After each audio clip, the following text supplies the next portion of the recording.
अण्णाकडे येणार, आमच्याकडे येणार, आता कधी परळीला जाणार, आता गेवराईला गेलेत आणि गेवराईचं पार्सल बीडला घेऊन. पण हा स्वाभिमानी मतदार आहे.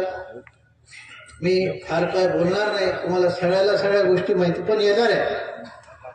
20 तारखेला कमळ या चिन्हासमोरील बटन आपण दाबताल, आम्हाला विश्वास आहे, दाबताल का नाही? सगळ्यांनी हात वर करा. कमळ चिन्हावरील बटन दाबायचं समोरील आणि जे पार्सल आले स्वतःला वाघ कुठं सिंह म्हणवणारे यांच्या गळ्यात पट्टा टाकून हे 51 आणि पुढचं 52 आणि एक वरचं विचित्र जे आहे उमेदवार ते हे सगळे त्या डिझाईन बॉक्स मध्ये पॅक करून दादाला आपल्याला 21 तारखेला पालकमंत्र्याला गिफ्ट करायचं. बरोबर आहे, करता नाही?